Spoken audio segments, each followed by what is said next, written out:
linked incentive schemes are things which I would like to place an emphasis.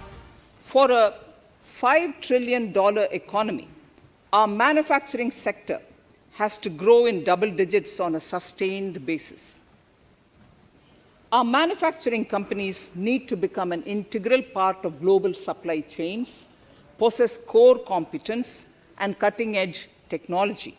To achieve all of the above, PLI schemes to create manufacturing global champions for an Atmanirbhar Bharat have been announced for 13 sectors. For this, the government has committed nearly 1.97 lakh crores over 5 years starting this financial year. This initiative will help bring scale and size in key sectors, create and nurture global champions, and provide jobs to our youth. Textiles. To enable the textile industry to become globally competitive, attract large investments, and boost employment generation, a scheme of Mega Investment Textiles Park will be launched in addition to the PLI schemes. This will create world-class infrastructure with plug-and-play facilities to create global champions in exports. 7 textile parks will be established over 3 years. Infrastructure. The National Infrastructure Pipeline, which I announced in December 2019, is the first of its kind. Whole of government exercise ever undertaken by Government of India. The NIP was launched with 6,835 projects. The project pipeline has now expanded to 7,400 projects. Around 217 projects worth rupees 1.10 lakh crores under some key infrastructure ministries have been completed. The NIP is a specific target which this government is committed to achieving over the coming years.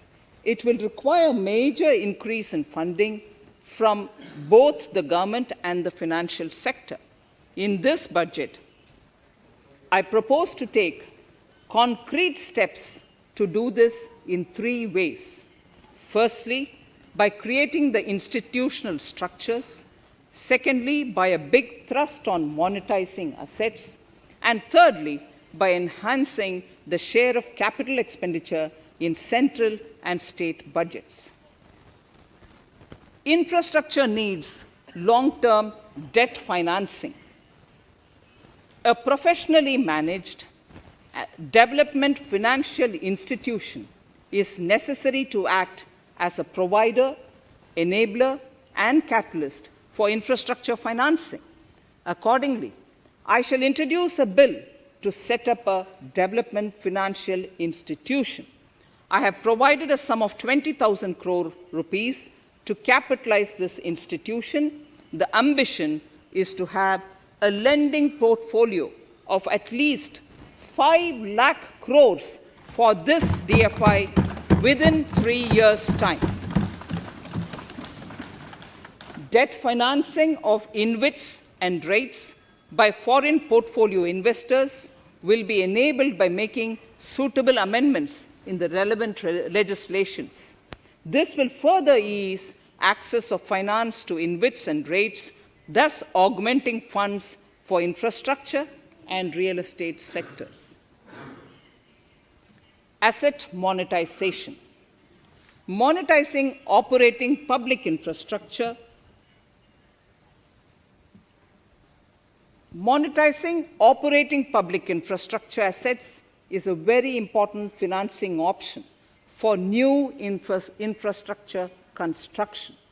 A national monetization pipeline of potential brownfield infrastructure assets will be launched. An asset monetization dashboard will also be created for tracking the progress and to provide visibility to investors. Some important measures in the direction of monetization are National Highways Authority of India and the PGCIL Each have sponsored one InvIT that will attract international and institutional investors.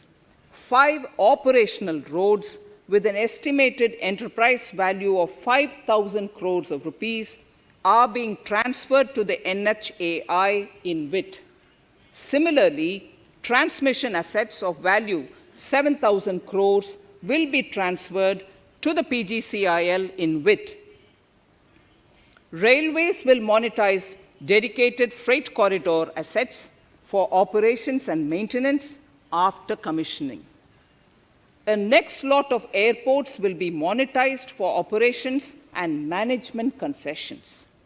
Other core infrastructure assets that will be rolled out under the asset monetization programs are NHAI operational toll roads, 2 transmission assets of PGCL, 3 oil and gas pipelines of GAIL, Gas Authority of India Limited, IOCL and HPCL, Airports Authority of India airports in Tier 2 and 3 cities, other railway infrastructure assets, warehousing assets of CPSE, such as the Central Warehousing Corporation and NAFED, among others, and sports stadiums.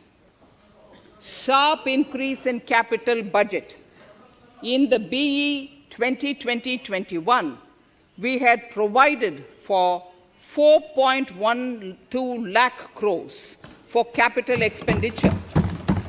It was our effort that in spite of resource crunch, we should spend more on capital, and we are likely to end this year at around 4.39 lakh crores, which I have provided in the RE of 2020-2021. For 21-22, I propose a sharp increase in capital expenditure and thus have provided 5.54 lakh crores, which is 34.5% more than the BE of 2020-2021. Of this, I have kept a sum of more than 44,000 crores in the budget head of the Department of Economic Affairs to be provided for projects, programs, or departments that show good progress in capital expenditure and are in need of further funds. Over and above this expenditure, we would also be providing more than 2 lakh crores to states and autonomous bodies for their capital expenditure. We will also work out specific mechanisms to nudge states to spend more of their budget on creation of infrastructure.